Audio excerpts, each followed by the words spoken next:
Little Raccoon Catches a Cold.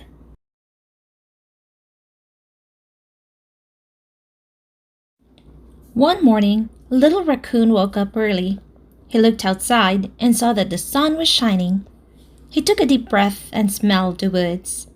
He knew right away that it was a perfect day to go outside to play. So he hopped out of bed very quickly and got dressed all by himself. He ran downstairs as fast as he could. Just as he reached the door, he heard his mother call out, "Little Raccoon, where are you going?" "Outside to play," cried Little Raccoon. "Not without breakfast," said his mother. "You must have a healthy breakfast before you play. If you don't, you might catch a cold." So, Little Raccoon sat down and had cereal, toast, and juice. When he finished, he jumped up to run outside. But before he reached the door, his father called, "Little Raccoon, where are you going?" "Outside to play," said Little Raccoon. "Not without a jacket," said Little Raccoon's father. "If you don't keep warm, you might catch a cold." So Little Raccoon ran back up to his room and put on his favorite blue jacket. Now he was ready. Little Raccoon ran downstairs and almost bumped right into his friend, Red Squirrel. "Let's go puddle splashing," said Red Squirrel. Just as they started to go, Little Raccoon's big brother called, "Little Raccoon, where are you going?"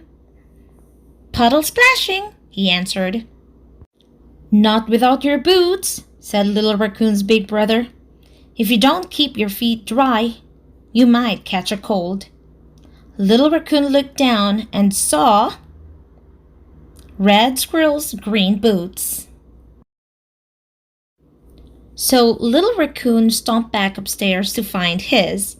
He looked in his closet. They weren't there. He looked under his bed.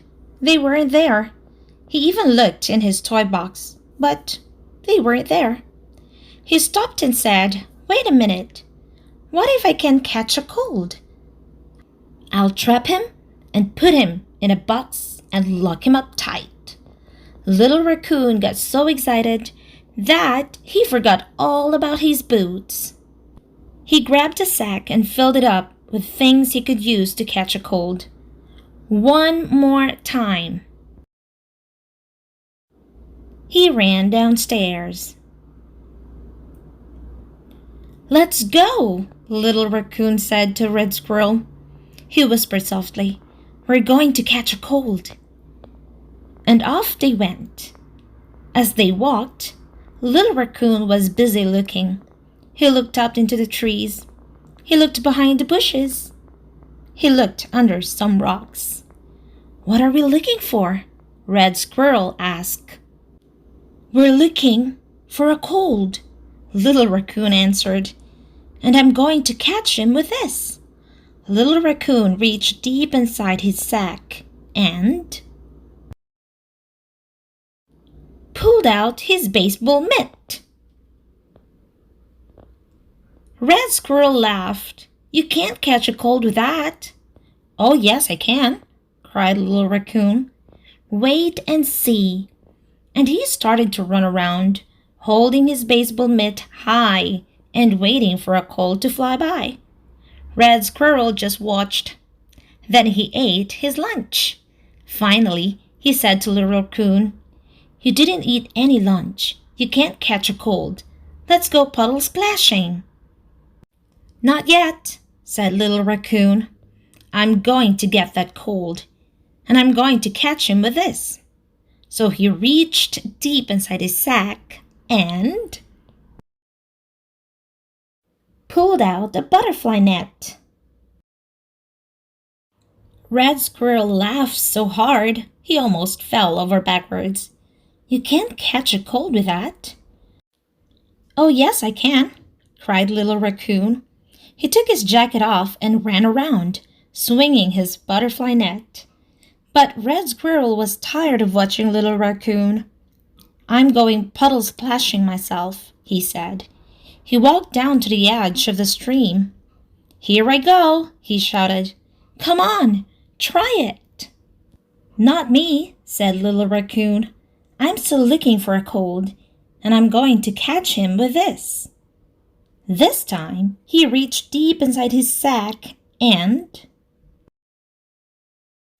pulled out his water pail. Red Squirrel couldn't stop laughing. "You can't catch a cold with that." "Oh, yes, I can," cried Little Raccoon. "A cold can hide in the air, but he can't hide in the water." And he leaned down to the edge of the stream to scoop up some water. Just then, Little Raccoon remembered that he didn't have his rain boots on. His feet felt very wet, and he remembered he didn't have his blue jacket on. His arms felt chilly. Still, he stepped a bit closer to the stream. Before he knew it, Little Raccoon fell right in. "Oh no!" cried Red Squirrel, and he rushed to help Little Raccoon get up. Little Raccoon was soaked. "I guess you don't want to go puddle splashing anymore," said Red Squirrel. "No," said Little Raccoon, "and I don't want to catch a cold anymore either." Suddenly, Little Raccoon started to shiver. By the time they got back to his house, Little Raccoon couldn't stop shivering. Waiting at the door was his father. "Little Raccoon, you are soaking wet. Where is your jacket?" Little Raccoon wanted to say that he was trying to catch a cold with his water pail, but before he could answer, his father scooped him upstairs to his room and helped him put on his striped pajamas. Little Raccoon's big brother walked in. He gave Little Raccoon a hug and rubbed his feet. "Little Raccoon," he said, "your toes are so cold. Didn't you wear your boots?" Little Raccoon wanted to say that he was trying to catch a cold with his butterfly net. But before he could answer, his big brother scooped him up on his lap and helped him put on his fuzzy slippers. Then Little Raccoon's mother came in. "Little Raccoon," she said, "you left the house before I could pack up your lunch. Weren't you hungry?"